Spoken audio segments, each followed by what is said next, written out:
Imagine I told you that you could trigger your body's cellular cleanup crew, speed up the healing of severe wounds, and like maybe even stave off dementia. Oh, wow. Yeah, and that you could do all of this just by standing next to a very specific, very bright light bulb. I mean, you would probably call it witchcraft. Exactly. I think it was a total scam. And in fact, one of the neuroscientists in our source material for today's deep dive admitted that was his exact first reaction, too. Right. When he first encountered the research, he thought it was magic. But right now, photobiomodulation or light therapy is a $1.8 billion market. That's massive. It is. If you scroll through social media or, walk past a high-end beauty clinic, you see people wearing these glowing, futuristic plastic face masks. They look like they're preparing for a spa day on a spaceship. Yeah, the aesthetic is certainly intimidating. And the market saturation, I mean, it's undeniable at this point. Totally. We are looking at a space that hit $1 billion last year and is projected to nearly double by 2035. That's crazy. Right. And people are buying, like, red light toothbrushes, full-body infrared sauna beds, wraps for their joints. The sheer volume of consumer investment demands a serious look at what is actually happening at a biological level. So we are going to unpack the hard physics and the cellular biology today to see where the influencer hype ends and the science actually begins. Exactly. Because if you are sitting at home listening to this, wondering if you should invest in one of these devices, you really need to know, is using a home LED mask like taking a daily multivitamin, like a solid, proven habit for your health? Yeah. Or is it more like trying to power a rooftop solar panel using a pocket flashlight? That is the perfect analogy. And to answer that solar panel question, we first have to, establish how human cells actually process light. Right, because it's not just about feeling warm, right? Exactly. When we talk about photobiomodulation, we are not talking about heat. Okay. Like if you sit outside on a sunny day, the warmth you feel, that's thermal energy. But light therapy relies strictly on non-thermal electromagnetic radiation. So it's just the light itself. Right. We are feeding the body's specific wavelengths of energy to force a biological reaction, Right. completely independent of temperature. Okay, that makes sense. But if near-infrared light is supposed to be this incredible deep tissue healer, I noticed in the clinical data that a lot of people are paying for blue light instead. Yeah, they are. Doesn't the light need to go deep into your body to actually do anything? Well, no. Wavelength dictates depth, and different depths harbor different targets. Oh, I see. And we perceive these different wavelengths as colors. So blue light, which sits right around 405 to 450 nanometers on the spectrum, is highly energetic, but very shallow. Shallow meaning it doesn't go far into the skin? Exactly. It barely penetrates the epidermis. Wow, okay. Its primary mechanism is antibacterial.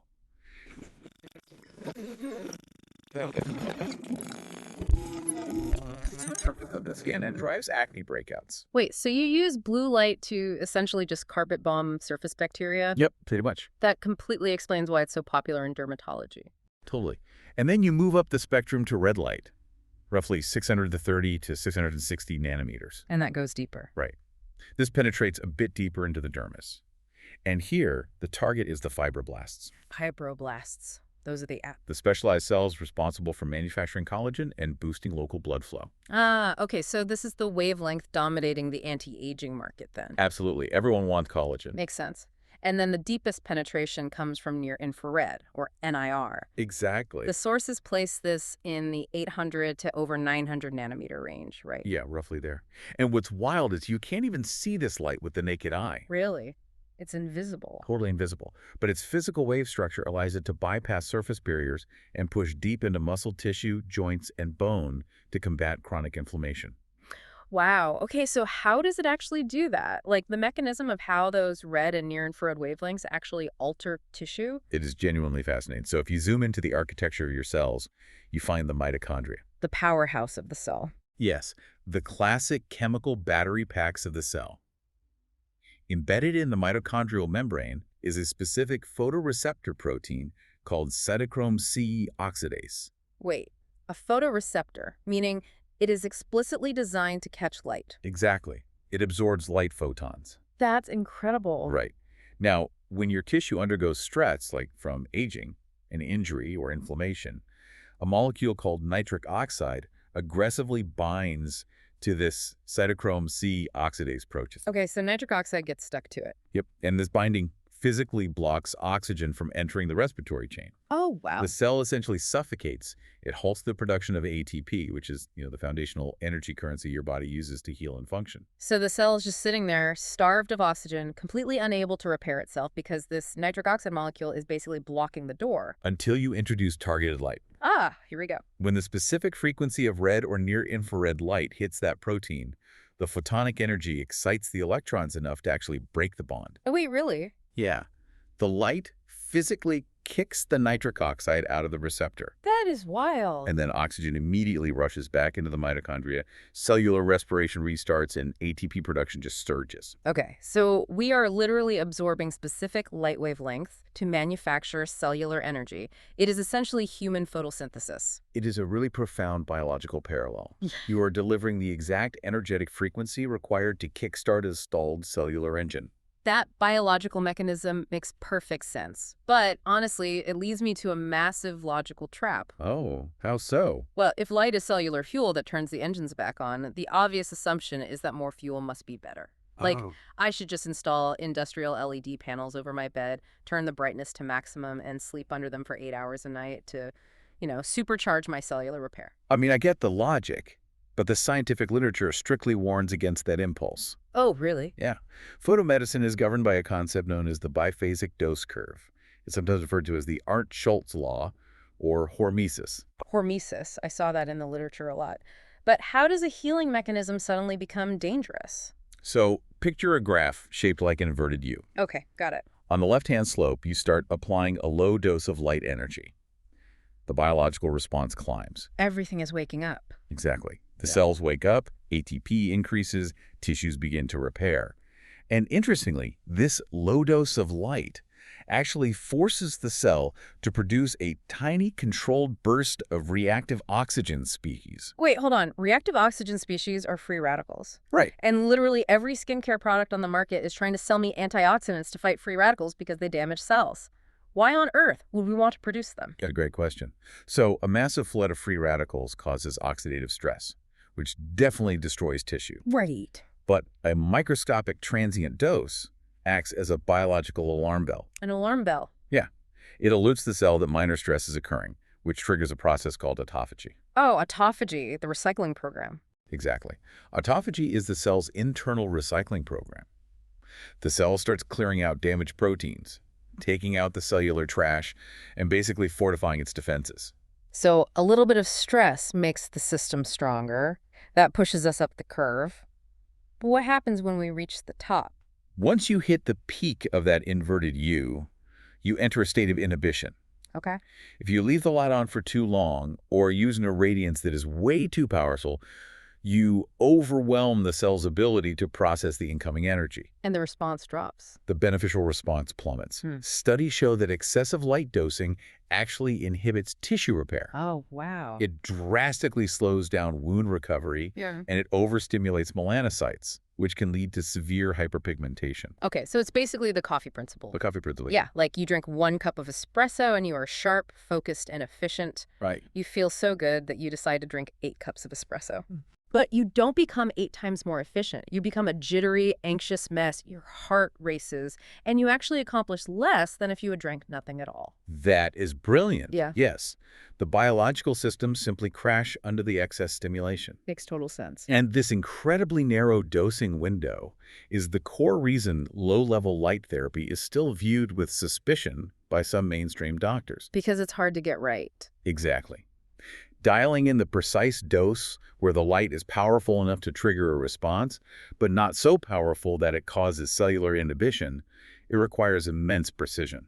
Which exposes a glaring physics problem in this entire industry. Oh, absolutely. If the dose has to be calculated with that level of clinical precision, how is a $50 unbranded plastic mask from the internet pulling it off? Well, the short answer is, it isn't. I figured. The math suggests it isn't. In phototherapy, your total delivered dose equals irradiance, which is the actual intensity or power of the light multiplied by time. Okay, irradiance times time. Right.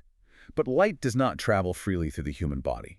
Its intensity degrades exponentially every single millimeter it penetrates. Wait, why does it degrade? The light from my flashlight goes straight through the air just fine. Yeah, but air is largely transparent. Yeah. Human tissue is dense and highly reflective. Up true. When a photon enters your skin, it immediately hits water molecules, melanin, and structural proteins like collagen. So it bounced around. Exactly. The light scatters and gets absorbed. Hmm. By the time it travels just a few millimeters, the energy is massively depleted. Wow. So let's look at the numbers contrasting the clinical panels with the consumer gadgets. Okay. Our sources indicate a professional medical-grade light array pushes an immense amount of power, like around 100 to 200 milliwatts per square centimeter at the surface of the skin. Yes. And because the surface irradiance is so high, it can afford to lose power as it travels. Right. By the time that clinical light pushes through the epidermis down to the middermis, which is roughly 1 to 2 millimeters deep, it still delivers a therapeutic dose of about 15 to 30 milliwatts.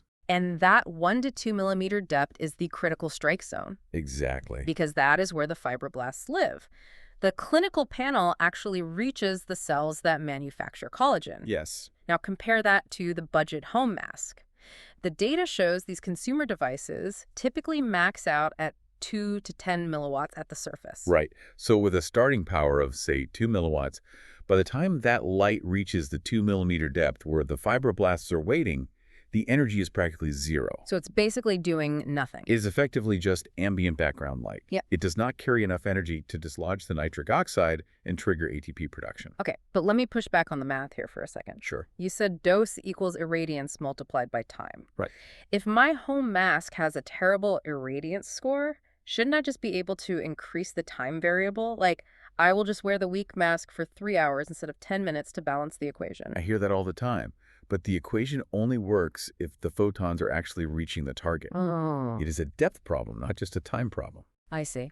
If the light leaving the mask lacks the physical power to penetrate 2 millimeters into the tissue, leaving it on longer does not magically force the light deeper. Because it's still stopping at the surface. Exactly. You are simply bombarding the outermost layer of your skin, the dead cells of the epidermis, with low-level light for hours. That sounds bad. Yeah, you risk thermal buildup and overheating the surface without ever stimulating the deep tissue. So I'm basically trying to water a plant's deep root system by lightly misting its leaves with a spray bottle for 3 hours. That is exactly it. The water just evaporates off the canopy. Yeah. The roots stay bone dry because I never supplied a heavy enough pour to penetrate the soil. Perfect analogy. The initial surface power must be high enough to survive the journey through the tissue. Without that high irradiance, the deep cellular engines never receive the biological signal. But this leaves us with a major contradiction. Which is? The consumer masks are too weak to penetrate the tissue. Yet the internet is flooded with 5-star reviews. Like, people at the gym are genuinely raving about how red light therapy wraps completely cured their deep knee joint pain. They are. Where is the line between a real structural breakthrough and a deeply compelling placebo effect? Well, the placebo reality is a crucial component of how this technology is perceived. Really? Yeah. Yeah. One of the physiotherapists cited in our research has monitored this trend really closely. High-end sports clinics frequently utilize expensive laser therapy devices for deep tissue recovery, specifically targeting things like damaged knee cartilage. And cartilage repair implies serious cellular regeneration. Exactly. Yet recent, rigorous randomized controlled trials demonstrate that for deep structural tissues like cartilage, these lasers frequently yield no better clinical outcomes than a sham device. Wait, a sham device? So the people at the gym are lying? Their knees don't actually feel better? No, their pain reduction is entirely real. Okay. But we have to isolate the variables. When an athlete undergoes laser therapy, they are lying down in a quiet room. They are receiving validation from a medical professional. Their fear and anxiety about the injury decrease. Oh, so they relax. Exactly. Yeah. And this relaxed state encourages them to start loading the joint again, to start moving. And movement is what pumps synovial fluid into the cartilage to facilitate actual healing. Wow. So the physiological healing occurred, but the laser was merely a sophisticated prop that facilitated the rest and the movement. It's the placebo effect acting as a behavioral trigger. Yes. That is wildly effective, but it is not photobiomodulation. Exactly. But when we strip away the placebo and look at heavily monitored clinical trials using specific powerful devices, the mechanism proves its worth. Right, like the Turin study in Italy. There's a perfect example of this. Oh, absolutely. Researchers are currently treating patients suffering from severe diabetic and venous ulcers. These are catastrophic wounds that have remained open and unhealed for over 2 years. Yeah, open diabetic ulcers are notoriously resistant to standard medical intervention. Because of the blood flow issue. Exactly, severely compromised local blood flow. So instead of a weak red light, the researchers are deploying a highly aggressive accelerated blue light protocol. Yes. They are using 415 nanometer light, delivered at an astonishing 120 milliwatts per square centimeter, twice a week. And remember, we noted earlier that blue light is shallow, making it really poor for anti-aging. Right. But in the case of an open, unhealed wound, the target is the raw, exposed surface tissue and the heavy bacterial load preventing closure. Ah, so they want shallow. Yes. Bombarding that specific surface with 120 milliwatts of energy forces a massive local immune and antibacterial response. They are tracking the wound area, the exudate, the pain metrics. They are using light as a heavy-duty pharmaceutical intervention to force tissue repair. It's incredible. And then you have the neuroscience applications, like Dr. Chazot, the researcher who initially dismissed this whole field. Oh, yeah. His work is fascinating. He is seeing remarkable results using a very specific 1070 nanometer infrared wavelength. The physics behind that specific 1070 nanometer frequency are absolutely critical. Why is that number so important? Well, human tissue is largely water, and water absorbs most light, stopping it in its tracks. Right, the scattering effect we talked about. Exactly. But water is surprisingly transparent to the 1070 nanometer frequency. Really? Yeah. The light can actually travel through the fluid-filled barriers of the skull and penetrate deep into brain tissue with minimal resistance. That is wild. So he is using that penetrating light to stimulate the mitochondria in brain cells, Yes. triggering them to clear out the toxic protein aggregates associated with dementia. Exactly. The mechanism is rooted in the exact same cellular biology we discussed earlier with the cytochrome C oxidase. So medical-grade technology, leveraging precise wavelengths and high irradiance, is actively driving biological change. It really is. It heals severe wounds and shows massive potential in neuroprotection. While consumer gadgets, on the other hand, provide a pleasant temporary boost to surface blood flow, but they completely lack the physics to remodel joints or permanently erase wrinkles. That's the reality of the market right now. So with the market bifurcated between heavy clinical lifting and unpredictable consumer gadgets, how do national medical systems even evaluate these rapidly evolving devices? It's tough, but regulatory bodies rely on structured evaluation models, Like what? like the NICE Evidence Standards Framework, or ESF, developed in the UK. NICE categorizes digital health technologies into strict risk tiers based on their functional claims. Right. So at the bottom of the framework are Tier A and Tier B. Yes. These cover technologies focused on general wellness and lifestyle monitoring, like a smart ring tracking your sleep or a light panel claiming to just promote general well-being. That falls into this low-risk category. Exactly. But to reach Tier C, the device must fundamentally shift from wellness to medical intervention. Okay, big jump. Yeah. Tier C technologies are designed to inform clinical management or directly diagnose and treat specific medical conditions. Wow. To achieve this classification, a light therapy company cannot just show a marginal increase in blood flow. They must prove rigorous clinical performance. And the documentation requires proving real-world value, right? Yes. Like if a Tier C light device heals diabetic ulcers faster, the company has to show the economic impact. They have to prove to the hospital system that investing in the device is cheaper than the surgical cost of a leg amputation. Absolutely. And on top of that, they also have to prove absolute safety compliance. Which is huge because safety is a paramount concern, even for the cheap consumer devices. People forget that. A product safety report from the UK government detailed the seizure of an unbranded LED beauty mask right at the border. Oh, I read about that. The rejection had nothing to do with the efficacy of the light. The mask was a severe electrical hazard. Right. It featured a cloverleaf plug with no fuse link. Meaning if a power surge occurred, there was no failsafe. None. Consumers were strapping a live electric shock and fire hazard directly to their faces. This is terrifying. Truly. Yeah. But even beyond the electronics, there are actual biological safety warnings in the literature. Oh, for sure. I mean, photobiomodulation is generally safe, but specific contraindications absolutely exist. Retinal damage is a big one. Yes. High-intensity LEDs can damage the eye, making built-in opaque blackout goggles mandatory. You have to wear the goggles. Have to. Furthermore, light therapy should be entirely avoided by anyone with active skin cancer. And the sources also flag uncontrolled melasma as a risk factor, right? They do. Since certain wavelengths, particularly in the blue spectrum, stimulate pigmentation, you can actually permanently worsen dark spots. Exactly. Yeah? You must also cross-reference your medications. Oh, that's a good point. Photosensitizing drugs, including specific antibiotics or heavy acne treatments like isotretinoin, they make your skin hyper-reactive to light. Like Accutane. Yes, exactly. Applying an LED mask while on these medications can induce severe blistering reactions. Oh, wow. Okay, so to sum all this up for you listening at home, Yeah. the science of light therapy is not witchcraft. Not at all. It is a measurable, verifiable biological process.